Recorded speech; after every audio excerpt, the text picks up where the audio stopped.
Right about now, you are listening to the Legacy and Leadership Podcast. Lyric, us. Happy year.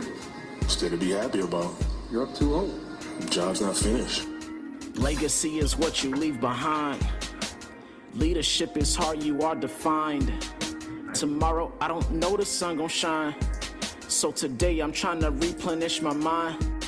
Legacy, leader, yeah. Legacy, leaders, yeah. Legacy, leaders, yeah. Legacy. Legacy leaders, what is good?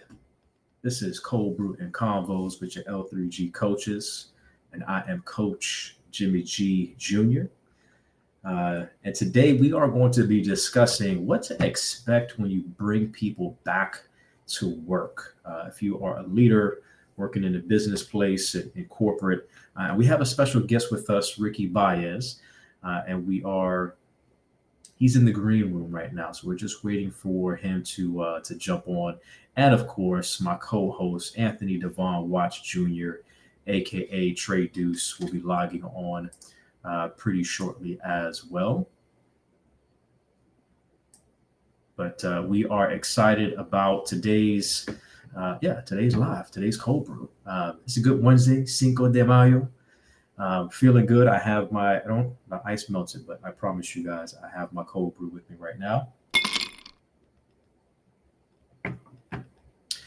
It is Wednesday, so that means if you have not heard yet, we have dropped another episode of the Legacy in Leadership podcast, which is actually part 2 of the interview that we've done with Sunil Ghazi. So on the first episode that we did with Sunil, we went through our Mentored by Adversity series. We asked him a series of leadership questions and really focused on intuitive leadership. And then we thought we definitely want to bring him back on for a part 2 so that we can get into intuitive branding for all of our solopreneurs, entrepreneurs, and small businesses owners out there.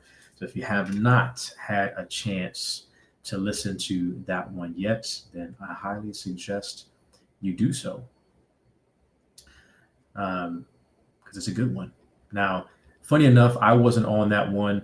I was celebrating my wife's birthday, and I used my intuition to make sure I didn't make any mistakes, and cook my wife some dinner and make sure she was taken care of for her birthday. So interesting, because it is a solo interview with Devon and Sunil, but I've listened to I would say about 75% of it, and it was pretty good conversation, pretty good episode. So again, we definitely want to listen to that.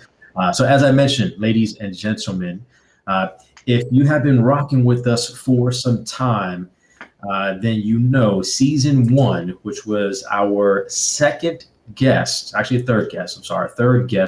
our Mentored by Adversity series, which was about episode 16, season 1, Boomer recording, Ricky Baez.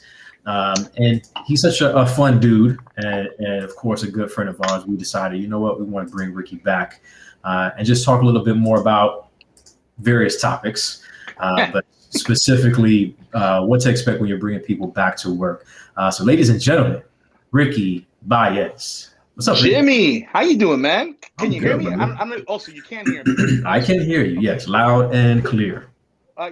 Yeah. Everybody tells me that, Ricky, we hear you loud and clear. I know I heard you say I was in the green room. I was literally in a green room, but I was trying to get the audio going. So I have no idea what else you said past green room up until introducing me right now. So if you're going to throw some questions at me about some things that I didn't hear, go have at it. No questions. I was buying time and just reminding our listeners out there to peep out the latest episode that just dropped today. So thank you. Yeah, we had our second, well, not your podcast, my podcast. Oh. Our podcast, but you can, by all means, you can also plug yours. So for those that, because we definitely have a lot of new followers that have just started listening with us. Ricky Baez is a podcast host himself of HR Talk, and also owner of Baezco Learning. So why don't you just start off and tell us a little bit about the podcast and even what you do with Baezco Learning? Absolutely. So, so I own it's the HR Talk podcast. I am a co-host. JC and I host that show, but I also run Biasco Learning, which is a training and development consultancy firm that focuses on HR issues. So, medium to small to medium-sized businesses, we go in, help them out with any HR issues, all the way from bringing people into the organization, making sure they progress in the organization, all the way to whether they retire or Mhm. we make them retire, depending on the organization. Right. But yeah, so it's, this, I've done HR a little bit differently than what Yes. people have done in the past, which it's been well received. It's not everybody's cup of tea, but it's been well received because and you and I have had these conversations, and it's in the past. I really believe in being authentic, right? Especially when it comes to human resources, which again, it's the act of being a human in an organization. You provide a resource in which you get money back for that resource. So that's what we focus on. Yes. And again, for our new listeners and even for loyal listeners that maybe do not know, Devon and myself worked with Ricky for several years in the call center environment. It is Cinco de Mayo, and Ricky has already been celebrating for a couple of hours now. So, That's right. but yeah, we've had a lot of conversations with Ricky again throughout the past on various situations and scenarios and topics and things that we had to take care of in the workplace. So my man definitely knows what he's talking about. He is an expert in the field of HR, and just has been a very good HR business partner to us in the past. So again, we're excited to have him back with us tonight. Devon will be joining us. Thank you, bro. No, seriously, we appreciate it. Devon will be joining us at some point. He's still working with Champ and getting Champ's haircut. So I think they're on their way back from the barbershop. Which if you've been rocking with us for any amount of time, you know how important it is to make sure that we're taking consistent trips to the barbershop to stay so fresh and so clean. But just the amount of experiences and conversations that we even have at the barbershop. So stay tuned, because as we close up season 2 and we get into the month of June, I think we're going to have a couple of barbershop talk episodes. Yes, live with our barbers. Okay. Yeah. So talking about entrepreneurship and business ownership and things like that with these solopreneurs that we know. So, but that is in the future. That is to come. Tonight, again, we're rocking with a homeboy, a good friend of ours, Ricky Baez. So we were trying to have you on last week because you were one we wanted to have you on, and we know that you were preparing at that particular point to run a webinar, which I think might have been the first webinar that you've done when it comes, I think, as representing Biasco Learning. So talk to me a little bit about that. How was the webinar? What was the topic? And what was the reception of the webinar itself? So it's we had to. We had some scheduling issues, obviously, because I had a client that really needed my help. And I'm like, all right, Yes. let me help that client. I'm not going to talk about what happened, but I had to help that client. But that webinar was the next day. And the webinar essentially was the 5 ways to build an HR team that does not suck. That is the name of the webinar. I don't know. I forgot that name. No, because it's too many times when people start putting together an HR team, they focus on just the regular stuff. It's like, you got to know FMLA, you have to know this, you have to know that, you have to know all these different skill levels, all these different types of laws, which to me, yes, that is important, and you need to know that. But that's easy, Jimmy, right? I can Google FMLA, I can Google sexual harassment training, I can Google ADA, right? But what I really wanted to focus on is to focus on the human aspect of bringing somebody on board, how to bring that thoughtful leader, how to bring in that person who is a leader, not a manager, and somebody who can really connect with not only their own employees, their boss, their stakeholders, but their customers as well, internal and external customers, how to connect with them as a human being, because we believe that if you focus on the H in HR, processes always come second, but the processes will take care of themselves if you connect with the human aspect of the talent of your organization. So that's pretty much what we talked about in that webinar. It was a free webinar. right? To let them know how you put that together.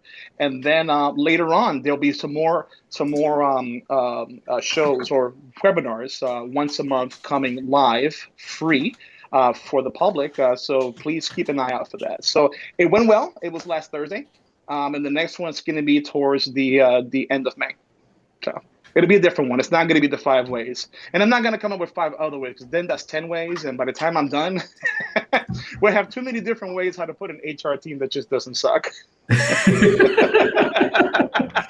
Please do not have an HR team that sucks.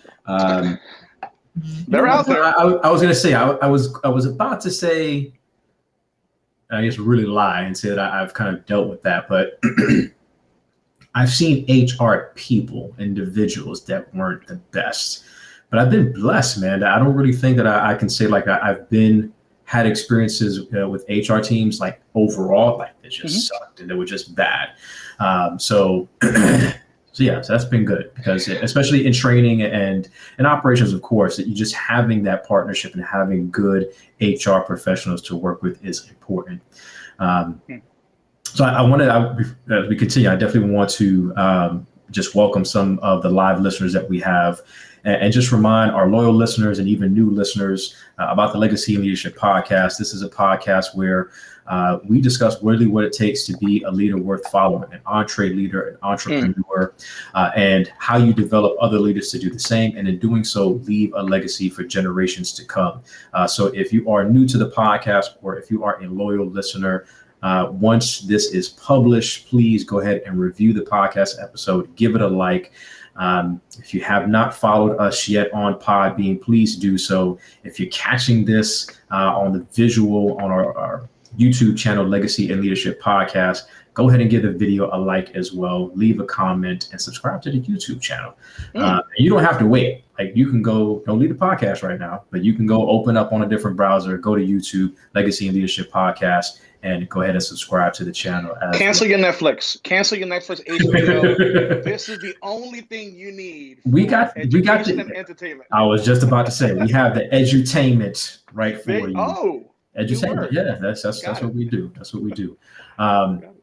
So Devon said he's on his way. He had to make sure again that him and the kids got the fresh haircuts for Mother's Day, which is right around the corner. So yes. A healthy reminder to our listeners, Mother's Day is right around the corner. We've had a super busy last 2 weeks, and I was taking my daughter, picking her up. We dropped her car off because it needs to get fixed, picked her up, and we're driving back home. Like, man, it's super busy. Like this whole weekend, every single day we had something going on. And she was like, do we have anything planned for this weekend? I'm like, no, I think we're good. Like, we don't have anything. And then like 30 seconds went by. And she's like, this weekend's Mother's Day. I'm like, oh, I guess we do have something going on this weekend. It's not 100% planned yet, but we need to get up on it. So public service announcement, again, Mother's Day is right around the corner. Make sure that whether it's spouse, moms, grandma, do what you need to do, take care of the fam for sure. So what are you going to do? Are you going to barbecue, or are you going to take them out to dinner? I mean, what is the Jimmy household going to do for Mother's Day?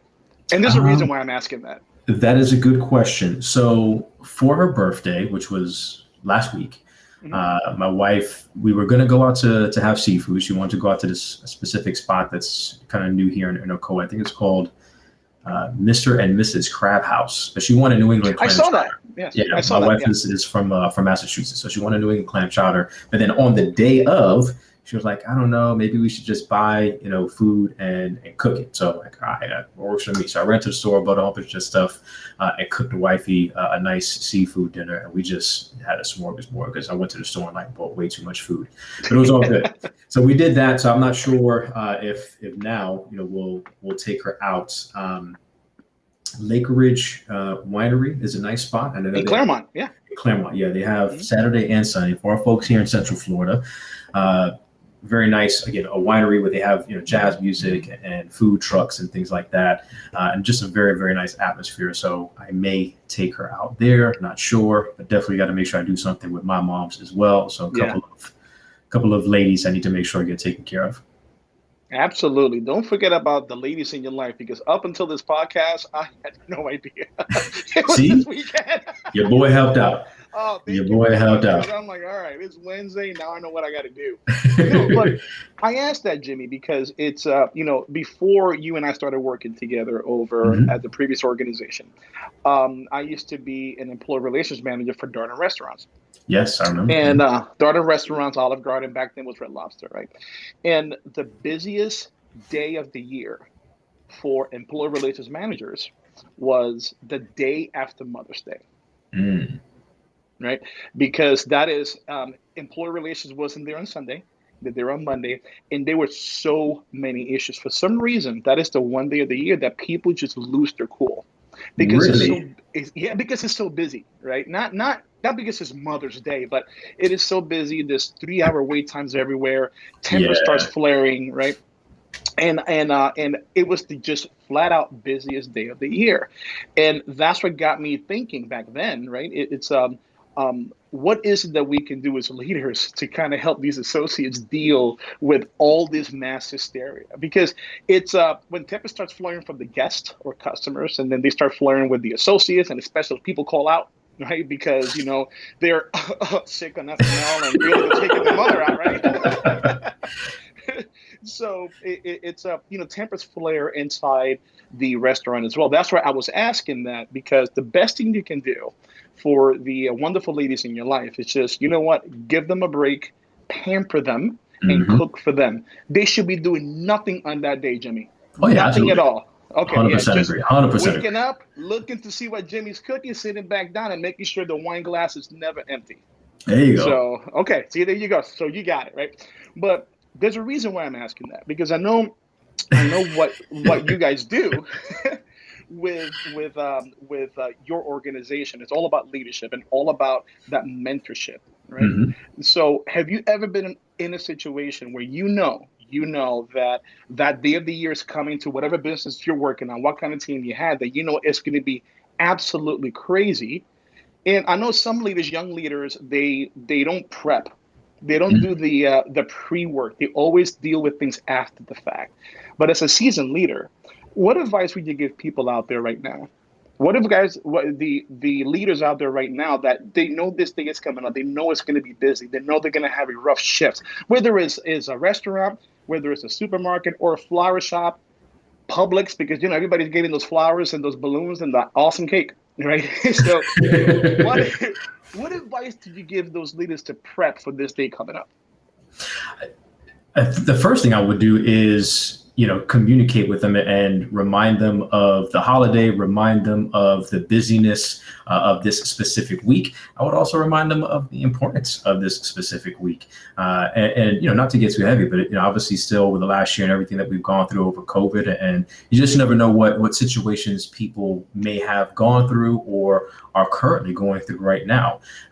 So just to remember empathy, because there's, ultimately, like you said, there's going to be some type of situation, whether you like it or not, that you may see yourself getting into.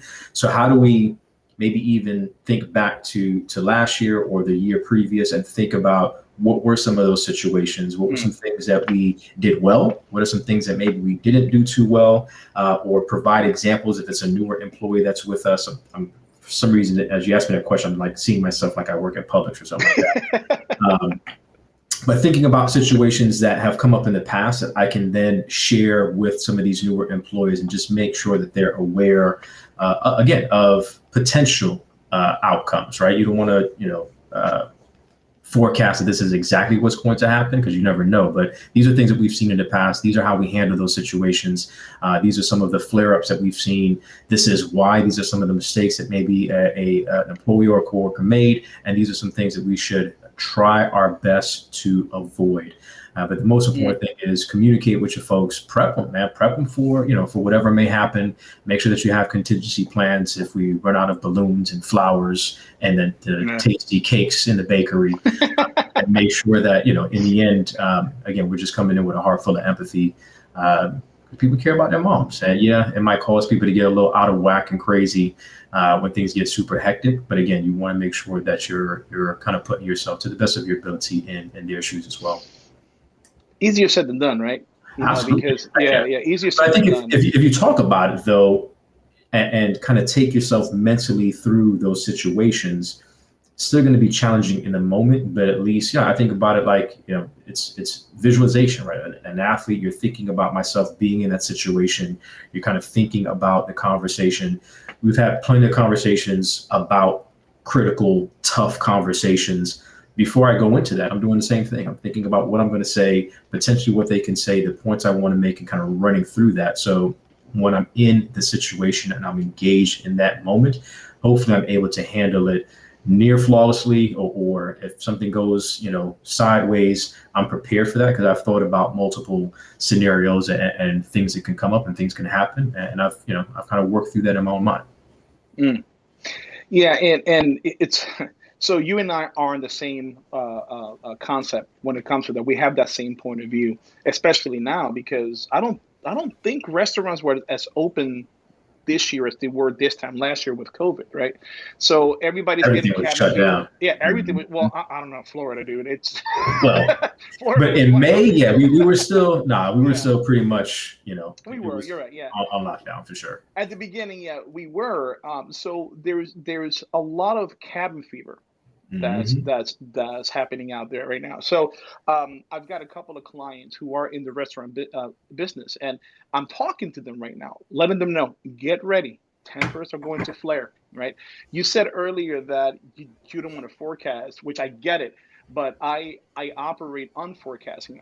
When it comes to that, you know what? Expect the worst, prepare for the worst, and just make sure that you remember your training, do what you need to do, Exactly. but don't forget that empathy piece, regardless what's happening to you in that day, that empathy has to be there. But as a leader, you can't just tell your associates, hey, just do empathy, right? You have to practice it yourself, Mm-hmm. right? So if you want to see your employees practice empathy with the customers, which, by the way, the lifeblood of your organization, practice that empathy with your customers, you have to practice that with them. So just how your employees may lose their patience a little bit, you're going to start feeling the same thing with them because they're losing their patience. So you have to be that leader. You have to be that example to make sure that you're guiding them through whatever happens on that day. Because let me tell you, there's a lot of businesses right now, nationwide, some of them that still cannot operate Mm-hmm. because of whatever reason. And they will pray for an opportunity like Mother's Day coming up right now because that's their bread and butter. And I completely Yeah. get that.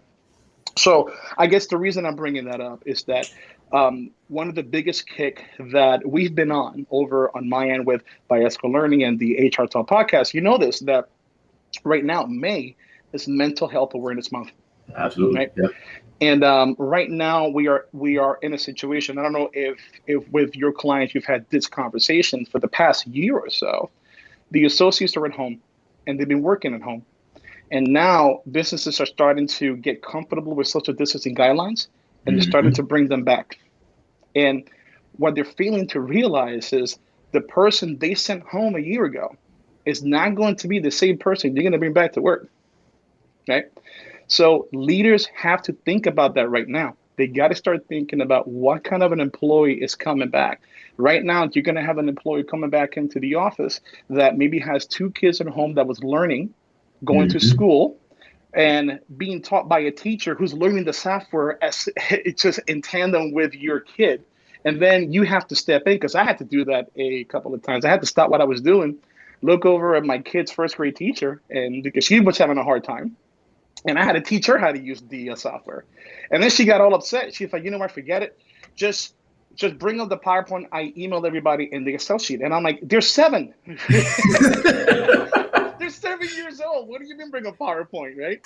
So it was stressful, right? And that Yeah. was just me with one kid, Jimmy. But I can't even imagine that single parent, right? That single parent that's got two or three kids and also have their parents there as well because for Mm-hmm. whatever reason. So it's the reason I'm bringing that up and I'm passionate about it. And I really wanted to talk to you guys about it is it's what are you putting out there for leaders to be ready when the associates are coming back into the office? What kind of mental shift these leaders need to have to make sure they are empathetic, to make sure the compassion is there?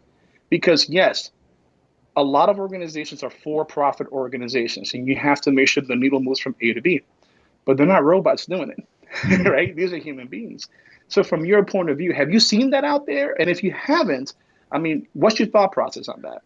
I haven't yet. I wanted to play that TikTok that you sent me because I thought it was just kind of funny. Play it. I don't know if they'll be able to hear it. I hear it a little bit. Hold on. Just wanted to let you know that I finished up all those phone calls to our employees about the return to work plan. Mm-hmm. Well, accounting and IT both stated that they can do their job fully remote, so they're not coming back.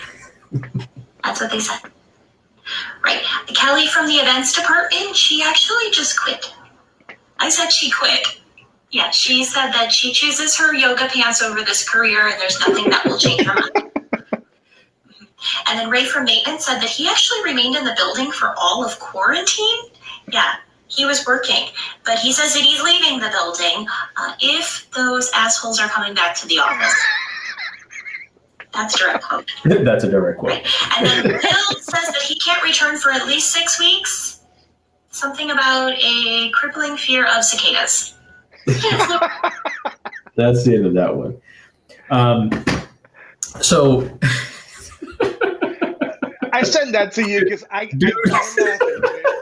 But bro, it's true though, right? These are what people can expect. Dude he quarantined in the building, and now the people are coming back. He's like, I gotta go. I don't want to work around y'all. That is too much. So what I can speak to is, the experience that I've been having at my current place of employment, and one thing that that they've done a very good job of is throughout this whole time. I believe this is at least the third survey that we've done. So at the beginning, it was more kind of getting a feel for how people were feeling, what they were going through. But we have been working on, all right, what are those next steps? Because you made a really, really good point that the people who are coming back to work, they're not the same, man. And you can talk about so many different situations in which that would be the case, right? Whether, again, I'm just used to wearing my yoga pants and I don't want to go back to business casual or business attire, or maybe they've lost loved ones. Maybe they had COVID at some point and they're still dealing with, after effects of that. So many different, scenarios that the individual can be in, just being isolated in the house. Maybe they're a single person, they're by themselves, and they've been in the house. Some people really have locked themselves in their home for the last several months. And now they're starting to get out. And again, the life is different. The world is different. So we've done a very good job of doing surveys and really trying to get a feel for what people are expecting from the company and what we can expect of them, and the environment itself.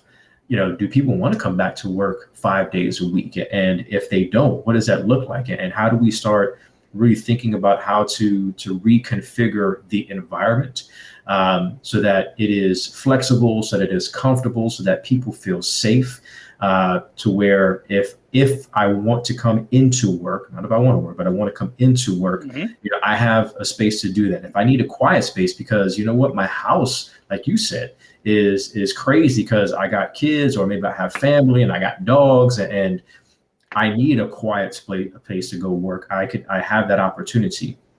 Or if it's just way too quiet, and again, I've been kind of isolated, like I want to be able to be around my teammates and such, and collaborate with folks.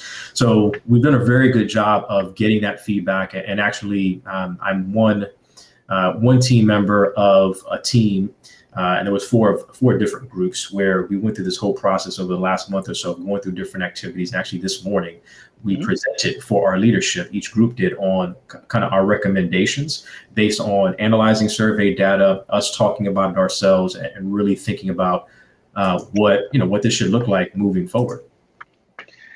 It's I'm trying to get it going on. Right? Yep. Devon's back? Oh, he's jumping on. Oh, so he finished his shift at DoorDash? I'm kidding, folks. I'm kidding. My man's on Zoom. We got to get you on. Yeah. There he goes. I hear him on Zoom, but not Nah. Yeah, something came up. Let me see if I can invite him. I'll take a little drink. Hold on. I sent you another invite, Devon Watts.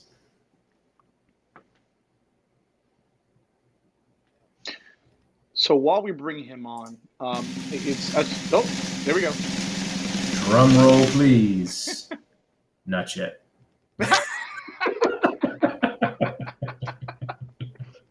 My bad, Ricky. What were you gonna say? Oh no! I just wanted to follow up because I didn't want you to lose. I didn't want you to lose sure. and what you were just saying. There we go. He's there. There we go. You hear me? Yes. Awesome, man. Yeah, no, I was telling you, Ricky. Yeah, I did. I finished my shift with DoorDash, man. I'm listening to you talk about Mother's Day, and I'm not looking forward to working that day either. Man, I didn't even think about that. You know what? All the people who are not going to restaurants. Next thing, you know what? Here's what people should do. Put away your Toyota Corolla and rent a big van and just put a bunch of food back there and just skip all the other stuff. Just make a bunch of stuff barbecue, Jimmy, right? Yep. And just start selling them on the app, on the Podbean app. There you go. And just start selling things in your neighborhood. Look at that. Entrepreneurship right here. Boom. Business. Man, starting businesses just like that. Oh, man, it's great to see you too, man. I'm listening to you guys talking about Mother's Day and getting prepped for that. And I'm thinking, actually, I'm a little annoyed. I left a comment, but like, how come we don't have that same dialogue about Father's Day? Is Father's Day the least busiest day in the restaurant industry? It's so data. This is simple data, virtually non-existent. Seriously. Yeah, I know. I was gonna say it's probably it's less busy than Christmas, and most restaurants are closed for Christmas. Yeah, well, you know what? Another one that's really busy, Veterans Day. Veterans Day is busy. Yeah, go get a steak. Guys, I stay away from restaurants on Veterans Day. I do, because, here's the thing. I'm a veteran, and would I like to get a free appetizer at Chili's? Yeah, I would. Of course you right? do. But that's $8.99 versus me waiting for 3 hours. It's not worth my time. That's true. It's not. That opportunity cost. So, yeah, I just don't want to. And I just feel bad. Look, I'm a veteran, and I didn't get to see combat, right? I feel bad for those veterans who did get to see combat, and then they're there. It's temperature flaring. I don't want to be around. I really do not, right? No, sir. But you know what? That's a good point, Devon. How come you don't see that for Father's Day? That is true. We should start a petition for that. To make Father's Day just as busy and annoying as Mother's Day for restaurants. That's what we should do, man. It'll never happen. No, I know. But you know what, though? We can dream. Yes. If only. Yeah, we can handle it. It's okay. Mothers deserve it, man. They for sure. They do deserve it. They put up with so much, and then it's to all the single mothers out there who pull double duty. There's some dads who actually do the same, right? But it's just I don't have data, but I'm sure it's it's not proportionate. Yeah, it's not proportionate. It's not. And for the mothers, look, my mom was one of them. She raised 3 knuckleheads by herself in the Bronx. And that was in the 80s, back when the Bronx was not the place to be. It was not, right? So that's when my mom was like, "Nah, we're leaving. I don't want my son being raised in the Bronx. We're going to Florida," and that was that. Yeah, and you've been here ever since, right? Yeah, since '89. Look at that. Look at 93. No, 92 was when I got here. Yeah, because you and I went to the same high school. Yeah, Evans High School. Maynard Evans High School. The real E-High for all of our Orlando, Central Florida, Edgewater folks. Y'all know what we're talking about. Devon's like, I don't know what you're talking about. Oh, he knows. Private school. I know. He went to private school, but yeah, I know what you guys are talking about. He went to prep school. He had a butler. I know what you guys are talking about. The public schools. The yellow buses. So many yellow buses. That was fun, man. Those yellow buses. I know. I miss riding the bus. I did. Yeah, it's you know what? We complain, and I don't know how you guys are. If my AC goes out in my house, I am a miserable prick. But when I rode on those buses, they had no AC. They Never. Windows open, just loving it. Yeah. Yeah, windows open with the diesel exhaust. Yeah. Right? I'm just... Yeah. No wonder, kids are having issues in school because all that. And look, I used to work for the school board, right? And I used to, go on these bus rides. And you know what? You know who else needs some credit and needs some, some praise? Those school bus drivers, bro. Oh yeah, the bus Let drivers. me tell you, man, those people work insanely hard. Their work ethic is insane, and they catch heat from all because some kids are good, but then some of them, man, let me tell you, I've conducted some investigations, boy, that I'm like, wow, man. And I'm looking at the bus driver who went off on this kid, on this high school kid, right? And I'm looking at the bus driver. You can't say those things, man. You can't do A, B, and C. I'm not going to say names or what happened. But then I'm reading these statements. I'm like, look, you can't say that, but man, I don't blame you. You can't say that like that. Not like that. You have to say it like this. Stalk them on You Facebook. can imply it. I'm kidding. Don't stalk them on Facebook. Don't do that. Now, if you write it. Boy, do I have stories. You know what? Next time, just walk up and whisper in their ear so nobody else can hear what you're saying. And then it's even that much more scarier. Yeah, and then somebody videotapes that. Next thing you know, the bus driver's hitting on the student. Good job, Jenny. Good job. Forgot about all the cameras, bro. Last time I was in a bus was a long time ago. Well, all the extra security they have these days. Well, I was conducting an investigation. I'll say this one quick story. No, go ahead. I was conducting an investigation where obviously you're not supposed to have a cell phone, right? While you're driving the bus, obvious, right? But there was these two bus drivers that kept having rifts. They kept arguing, right? And this one bus driver kept telling me, "Hey, so and so over there has their cell phone, and you got to do something about it." I'm like, I don't have any evidence. I'm gonna go ask them. I'm gonna say, "Did you use your cell phone?" They're gonna say no. Then what do? I need evidence. Guys, he brought me evidence. Guess what kind of evidence he brought me? Cell phone footage. That he took while he was driving. The person. I got you. Looking at this. Yeah, I got him. I'm like, you got yourself too. Yourself too. Yeah. I got you both. Got both of y'all now. Yeah, both going to be on the unemployment line, boy. So, yeah, I got stories for days for that. I do. Thank you. No worries. So I'm coming in at an interesting time because I've been listening to you guys ear hustling. And I know we were talking about, prepping folks for returning to work, right? Mm-hmm. And it's crazy that this subject would come up because literally we are going through the process right now of communicating out to our folks what our return to work strategy is going to be. We're much more conservative than maybe other organizations in terms of our approach, right? So we're delineating it based off of level, right? So certain people at a certain level and above, they will have a hybrid model where they can, 3 days on site, 2 days off. At their leisure, and we're giving them between now and September to come to grips with it, right, and kind of figure out life. Okay. And then for our frontline employees, we're not having them come back until Q1 of 2022, right? Wow. Okay. Yeah, of 2022. But it's interesting because you go through this communication process and you're like, okay, we made the decision. We got to get this information disseminated down.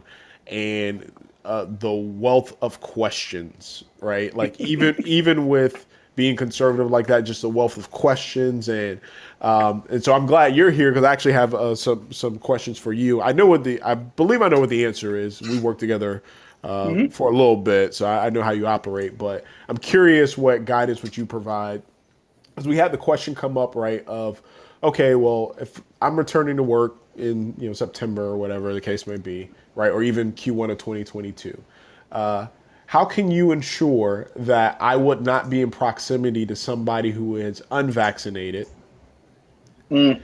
And are you requiring people proof of vaccination in order for folks to enter the building? So, okay. Right. So let's start with that, right? Because I think that's what makes this a little bit more unique, right? Because you have the backdrop of the pandemic, the varying opinions on vaccinated versus not vaccinated, and how divisive that is, right? And then this little thing called the law and HIPAA, whatever. just minor details, just minor things. Just as that could introduce some complexity. How organizations navigate this, man. So, kind of, what are your thoughts there? Your guidance, and how should organizations approach that, man? So here's the thing, and I'm just gonna say this first. I'm not an attorney, right? And I don't want what I'm about to say to be taken as legal advice because I am nowhere near what an attorney is, right? So what I'm about to say is from experience, and it's I'm not being funny here, just flat out common sense. I I am worried about organizations that require to have vaccinations. Here's why. Because you open yourself up from a legal perspective. I'm not an attorney, but from a legal perspective, you're going to open yourself up to a lot of issues, right? Because now, because of a specific health condition, you're discriminating whether somebody can come in or not come into the office, right? Now, that has not been tested in court because that is still relatively new. So some organizations are just holding at bay and not requiring it, but I have seen some organizations that are doing it. And remember, when us three work together, what is the number one rule I told you guys? Never ever do something that will get a law named after you in 5 years. Because that's what's about to happen. Some organizations are requiring, I think there was this one private school in South Florida that told teachers you have until X day to get vaccinated. If not, you no longer have a job. So everybody's looking at that one because they're waiting for something to happen, somebody to file a lawsuit, for it to go to court, to be tested and tried in the legal system, and then case law gets created out of it. So my guidance is the best thing you can do is not to require it, right? But really be strict in your social distancing guidelines. And I mean strict. I'm not talking about if you mess up one time, we're going to coach you. No, if you mess up one time, it's separation of employment. And it's perfectly okay to do that. That is how seriously you take that. Now, what's going to happen is if you got some leaders that are not strong enough to actually follow through on that, or actually do follow through on it, then you're going to have a spike in turnover. But then once people start seeing, oh, wow, they're not kidding, it's going to taper down. And it's okay because the people who don't take it seriously are not the people who you want there anyway. Yeah. Right? Yeah, absolutely. So now that's the first one. That's my HR advice. The question is, how can you verify or guarantee that I'm not going to sit next to somebody who's not vaccinated? You can't. You can't. Because if you say, I'm not going to see you next to that person, what did you just do? You're discriminating against that person because of a quote unquote medical condition. You don't want to put yourself in that situation. I've got two clients right now that I'm going through that same question. It's almost like you talk to them, Devon. Right? And here's what I'm telling them. Now, this client is a call center, okay? Because I know some positions you can do from home, and then other positions you cannot. And there's one client that's like, Ricky, what position can you not do from me? Seriously? Like a doctor? I mean, would you want a doctor to FaceTime you to do brain surgery? No, that's not going to work, right? It's not. But it's the best thing you can do if you have an organization when you're able, if you got the infrastructure, give people the flexibility. Give them the flexibility. If you come into the office, here are the social distancing guidelines. Because not everybody wants to work from home. That's true. We were talking earlier, and Jimmy and I focused solely on the people who've got that hot mess at the house with all the kids, the parents, all this, just this big, insane mess there. But we're not talking about the extroverts who have nobody, especially in Central Florida. You got a lot of people who move here to go to UCF. You got people who move here to go to the Disney college program, and they don't have any family here. And the only interaction they have with another human is via FaceTime or Zoom. Teammates. Yeah. Exactly, right? And even the young kids who, I mean, I'm not kidding, that they date quite a bit. That app Tinder, which, God, I don't know where that came from, right? But all these kids are doing all this dating, and you can't do that now, right?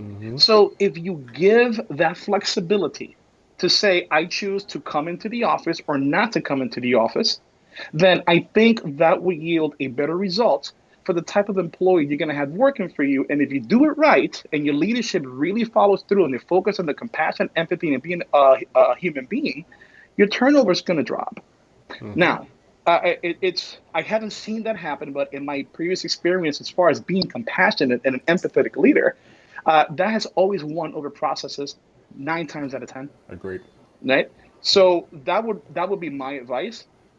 And a lot of organizations are just going to keep looking. at these small organizations that are just bucking the system and saying, no, we're going to require it. And it's going to be interesting. So pay attention to the news, pay attention to the legal field. There will be some losses coming out, and we'll see what kind of case law is going to happen where we're going to have to abide by.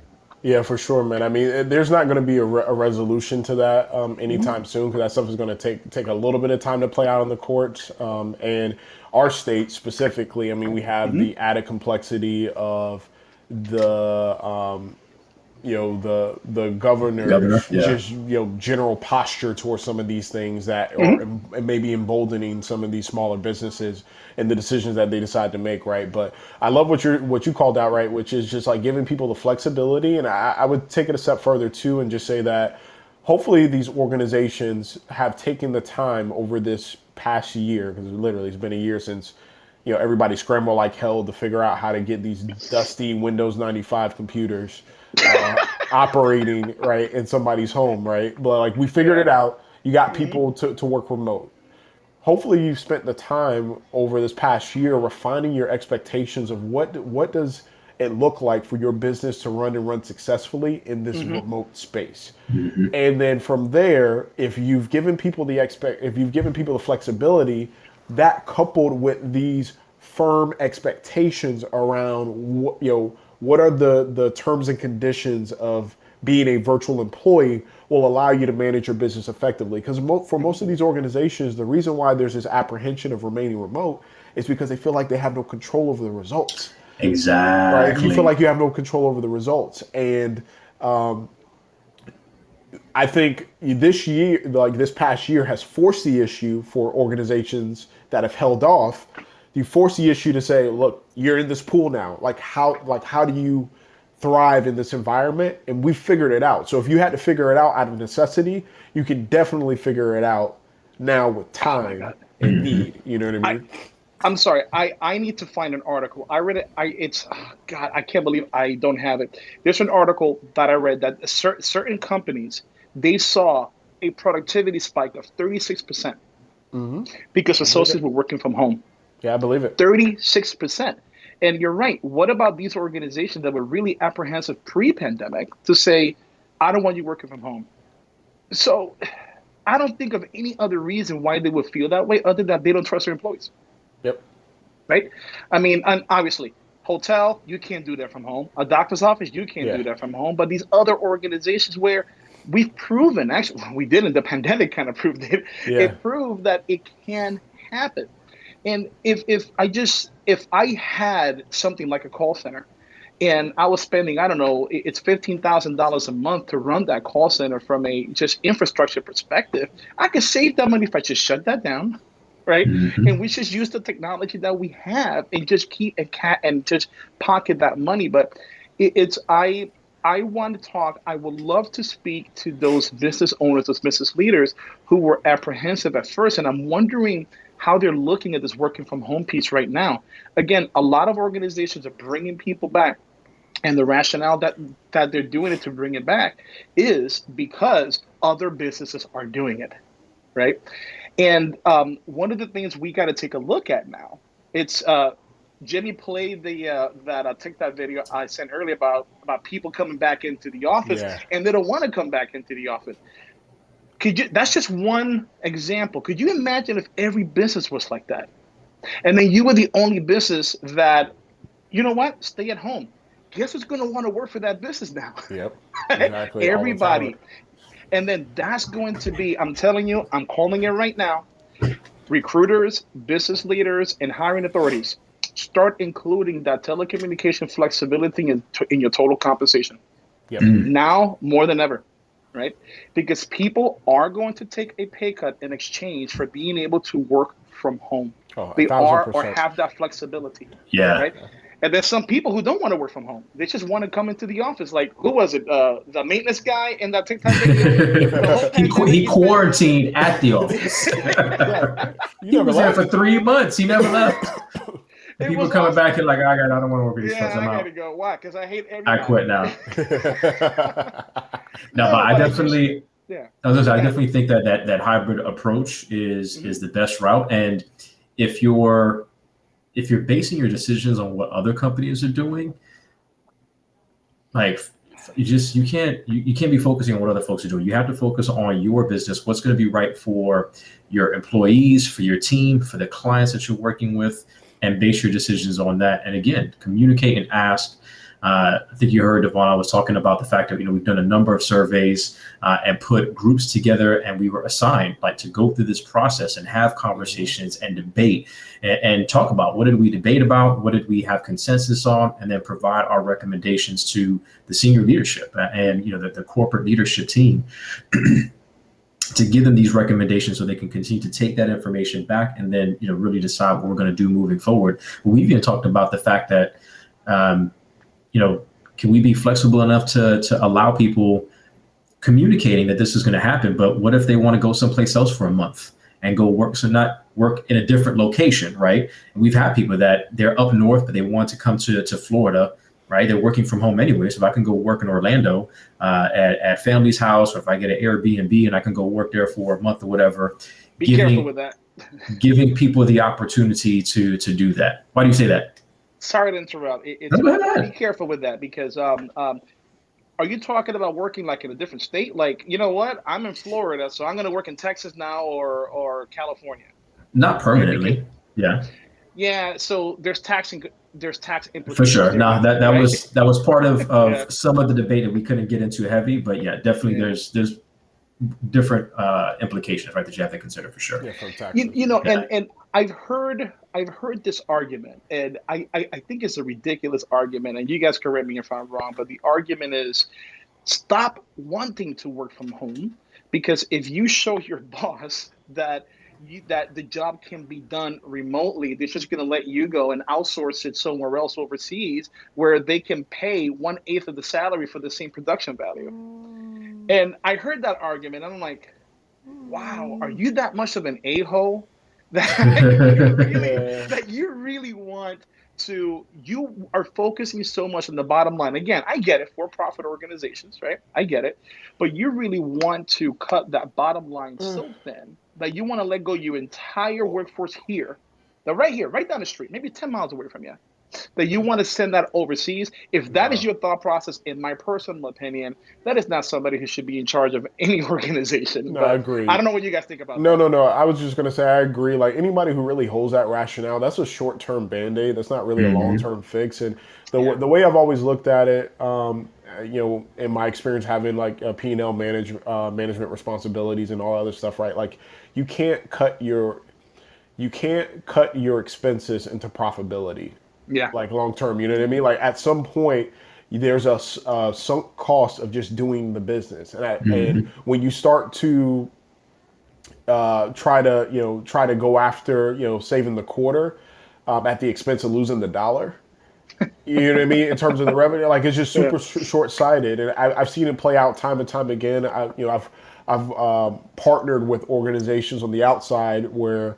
We were recipients of their work, and they were looking at different ways that they could leverage their cost structure a little bit differently. And hey, we're not going to instead of this vendor charging us 38 cents a minute, we found somebody that's going to charge us 30 cents. So when you aggregate that over 10 million calls, it's a lot of money. Like, okay, cool, I see your thought process, but then when the productivity from a revenue perspective gets cut in half.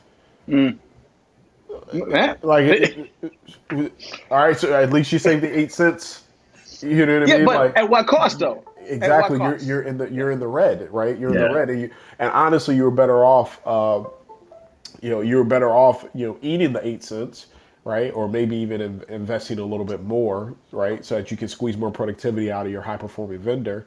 And tap into that untapped revenue potential. So I agree with you wholeheartedly. So I think employers have to be able to offer choice, because I love that you bring this up. Before the pandemic, organizations could always hide behind that standard line of this job has to be done here. Like it has to be done here. You have to relocate. It has to be here. And for the most part, the majority of the talent pool bought that. And they were like, okay, well, yeah, I mean, that's par for the course. And then pandemic happened, the world changed, and all of a sudden, the job that had to be done here we figured out how you could do it in your grandma's house. And so if I could always do it, so and nothing changed in terms of our systems and all this stuff, right? And you figured out a way to make it happen when it came down to, if we don't figure out how to make it happen remotely, the company shuts down. So now this year has also given not just businesses the benefit of information, but it's giving your talent base the benefit of information, where you no longer have that leverage, papa. So if you want to sit down and tell me, hey, no, we're requiring everybody to come back. Okay, that's fine. I don't want to be here anymore. I'm going to find the organizations that understand that remote work is a thing, that it works better for me.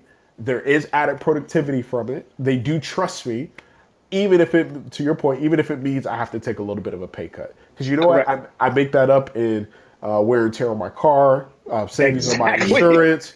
Right, all of those like different variables. Not going to Five Guys Burger every day. Yeah, exactly. So I'm willing to eat that, and so now the talent base is going to have the leverage. So to your point, like it's imperative now for again our hiring authorities, talent acquisition. Like you have to leverage that. You have to meet people where they're at now. Yeah.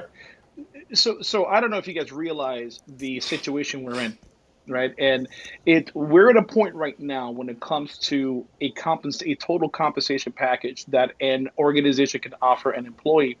This is a huge pivotal shift. And here's what I mean. At one point, businesses never offered benefits. Never did. Crazy. Somebody started doing it. And then another company started doing it. And folks, there's no legal requirement for a business to provide benefits. None. They don't have to do it. That is just an understood construct, an understood total compensation package for health and welfare benefits, right? But the reason everybody offers it, and that one business who does it, they're looking like, what are you, crazy? Crazy? When did you start in the 1700s, right? Which some companies kind of did. And so we're at a point right now where right now, this is going to be part of that compensation package. Give this 5-10 years. Every company that can work remotely is going to have to offer it. Otherwise, they're not going to be competitive. Even their airline industry right now, look, we're still far away from it, right? But I'm assuming at some point, 20, 30 years away, the way technology is going, somebody's going to fly a jumbo jet plane from California to Orlando remotely. With drones, like a drone. Right? Yeah, it's just like a video game, right?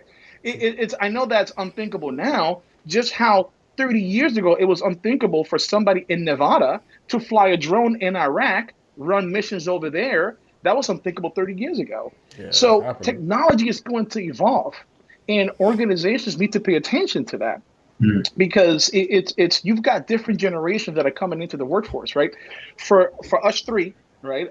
This pandemic has been the most pivotal point, at least for me, in my life, right? One point in my life that I'm like, wow, was 9/11, but that affected only America in some sense. This thing affected the world. The world. And I don't think any other generation is going to get to experience something. Every generation going forward is going to experience some residue from it. But I don't think they're going to experience it like this. Look at what's happening in India right now. Yeah, I mean, have you seen those videos? It is heart-wrenching. Horrible. Yeah, horrible, man. 46% of the most recent growth in COVID incidents or cases is in India right now, man. Like my heart goes out to those folks. It is just so, and not to derail from what we're talking about, right? So I gotta check myself sometimes, right? Because sometimes things happen throughout the day that I'm like, damn it, I can't believe this happened. I can't believe that happened or whatever, right? But then things could always be worse, like what's happening over there. And so it kind of puts it into perspective. But again, coming back to what I was talking about, I would venture to say in about 5-10 years, right? Just mark this podcast, guys. Mark it. In about 5-10 years, that is going to be the option of telecommuting is going to be as pivotal and as an anchor like health and welfare benefits is today, right now. It's going to happen. I believe the pandemic proved it. I believe it. Yeah. So sorry, I didn't mean to go off the deep end there. No, it was good. That was good. All right. I mean, at this point, we've talked about the fact that communication obviously is important, communicating with your folks and how do we prepare people to come back to work? Empathy is important, making sure that you're doing your best to think about possible scenarios and situations. And for companies, for employers out there, really, again, listen to your people and thinking about that, at least that hybrid opportunity, because knowing as time progresses, it's going to have to be part of that benefit package that you provide to your employees. And if you're not doing it, other people are, other companies will, and you're going to find yourself at a loss. So that's pretty much some of the main key nuggets and takeaways that I have. Anything else that you can think of? I got one more. And this is something that's near and dear to my heart. With all these folks coming back into the office, if you are going to require them to come back into the office, okay, fine, I get it. If you're going to do that, provide the support, right? I know we talked about it earlier on the show. That empathy and that compassion and that human aspect of who you are is going to be key, right? And you as a leader, you can't do everything on your own, right? So talking about benefits, you have the employee assistance program. I cannot tell you how many organizations have that benefits, almost everyone, and they ignore it. They ignore it. And these the associates, they don't know it exists, or they have a misconception of what it's all about. You know what the number one killer of EAP programs is? Lack of education. Yeah, I believe that. Lack of education, right? No, that's... No, go ahead. I'm sorry. No, I was just going to say that was, I've mentioned this to you before, man. It's one thing I've been highly, highly impressed about with the current organization I'm with. We mentioned at the beginning, it's mental health awareness month, right? And they have invested into a company where every employee and our family has access to a website where we can learn about meditating and watch videos, if it's exercise, if it's recipes and learning how to cook, where you can actually go and speak to a counselor. And it's not even part of, it doesn't come out of our insurance. It's nothing that additional that we have to pay for as an employee. The company is paying for that for everybody. And like you said, it is highly, highly marketed and talked about on our SharePoint page via email to make sure that everybody knows about it and that they're taking advantage of it. I need to do a better job of that myself, but I feel pretty good where I'm at right now. So, but just the fact that they do that, no, for sure, that it's highly important to the rest of the company and the teammates that we have. And again, it just, even that alone, especially when you've experienced a different environment and different things, that you feel good about what they're doing and knowing that they're making that type of investment in your mental and emotional well-being. Absolutely. Yeah, and the number one reason associates don't use it is because they feel or they believe that whatever they talk about is going to get back to their managers and get back to the organization. So as leaders, if you push and you educate your workforce about how that part is not true, how the only thing now at the end of the day, you have to know how many people used it to see if there's any ROI, but the names are not there. The names are not there, folks. And it's not just for mental health. It's for financial services, like you said, Jimmy, for your family as well. I've used it several times. It has been a great benefit, and it's the unsung hero of the benefit package, right? Because it's that benefit right there can help you and to use the other health and welfare benefits less. Yep. Right. Exactly. So if you push that more, the other price of those other deductibles can go even less. Because if you go see a psychiatrist, you got to pay a copay. You got to do all these different things, right? But if you push that, I'm telling you, leaders, it's push that program. Your associates are going to need it more than ever now if you're bringing them back to the office. Oh, well said, man. Well said. Yeah. Thank you. Dropping nuggets. There you go. There was plenty more throughout there, but it took me a minute to hold on, let me hit pause on this to drop one. But for our legacy leaders out there, our entree leaders that have been rocking with us and our heart heroes, I see you. Remember, we got that leaderboard, so go ahead and continue to hit that button and give us some hearts, show us some love. We appreciate that. I believe it's Rawi, a new listener that we have with us today.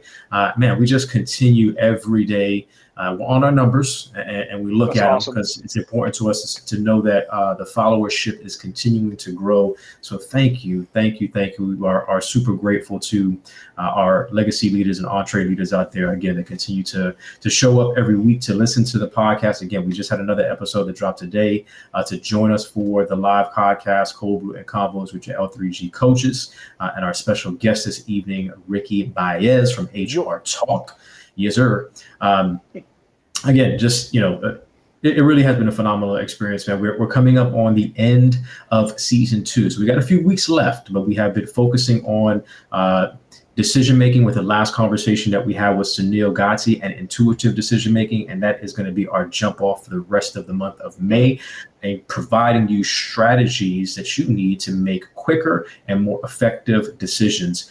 First episode that will be dropping next week, we're going to be giving you some really 5 kind of ground rules from the mindset perspective. We're going to start with the mindset and then start focusing on some strategies once you have that mindset in place. Again, more effective and quick decisions is what we're going to be breaking down for you. So you're not going to want to miss that. If you haven't listened to the latest episode that just dropped today, make sure that you do that. And again, check out the YouTube channel, Legacy and Leadership Podcast, so you can catch the visuals, so you can see all of the facial expressions, so you can see Ricky with his cup. There you go. His Mickey cup. Ricky with his Mickey cup.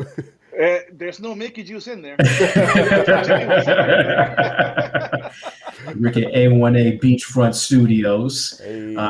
And then you can see Trey Deuce, a.k.a. Devon Watts, with that ugly hat on. What you talking about? These are Vice, baby. I know it These is. are Vice, baby. This is a playoff edition. Y'all Giants don't know about that. What? I can't even see what it is. That's I can't even see what it is. It's the Minnesota Vikings. It's the playoff edition. Y'all boys don't know about that. Yeah, I know. Come on, man. Nobody Don't knows. even do that. Nobody knows about it. You're right. I'm typing something in the chat for Raleigh right now. There you go. He wants the boom. It's youtube.com. You can just search for Legacy and Leadership Podcast. We have that. No, thank you. We appreciate you rocking with us and listening. If you have any questions, man, please feel free. If you want to jump on live with us, you can always do that. If you have a question that you'd like to pose in the comments, again, you can do that as well. So I'll give it another minute or so to see if any of our listeners right now have any other questions. But again, subscribe to the YouTube channel, like the video. This video for this live podcast will be dropping in a few days. I got a couple of videos that need to drop, so working on that. You guys need an intern. We do. Boy, we do. Let's talk off mic. The after party will be recorded too. I don't know about that. I gotta get a refill. That's for our green room conversations. That's right. There you go. That's what I'm talking about. All right. All right, y'all. Hey, again, thank you for rocking with us, man. We appreciate it. Stay tuned for next Wednesday. Again, Cold Brew Convos coming every Wednesday evening at 8 o'clock. You can go ahead and, again, come on live with us, listen. But we're definitely wanting to get more folks involved in the conversations as well. So until next time, ladies and gentlemen, God bless. Stay encouraged. Have a good one, guys. Thank you for having me on.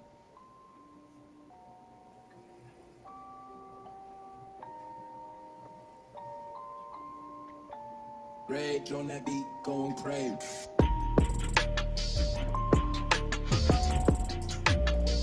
You have just listened to the Legacy and Leadership Podcast, hosted by Jimmy Gonzalez and Devon Watts. Thank you, and we hope that you live, lead, and leave a legacy worth remembering. Until next time.